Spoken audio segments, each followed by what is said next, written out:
Hi everyone, welcome back to How Logical.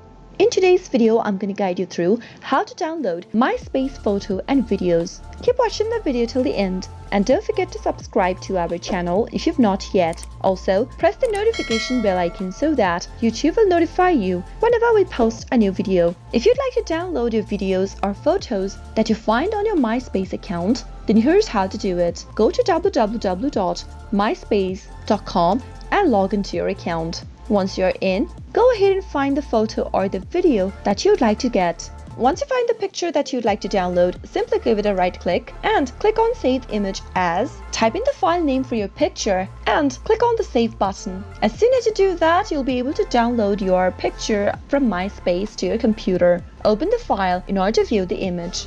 Now let me show you how to download a video. Go and find a video content that you'd like to download. Once you find the video of your choice, click on this link icon right under your video description. Click on the link or embed option. Now simply copy the link from the pop-up. The link will be displayed right here on the top. Go and open up a new tab and go to pastedownload.com. Press enter on your keyboard and simply paste in the URL in the top of the screen. Wait for a few moments and the system will process it automatically so that you can download the video. Once you do that, you'll be able to see the download link appearing on the display. Simply go ahead and pick the finest quality that you'd like and click on the download link. Now, once the video preview has started, click on the three dots at the right corner of the playlist and click on download. The video has now started to download at the top right hand corner, as you can see in the pop-up. That is how you can easily download photos and videos from Myspace. I hope the tutorial was helpful. If it was, go ahead and give us a thumbs up. Comment down below in the comment box if you have a question or a feedback for us.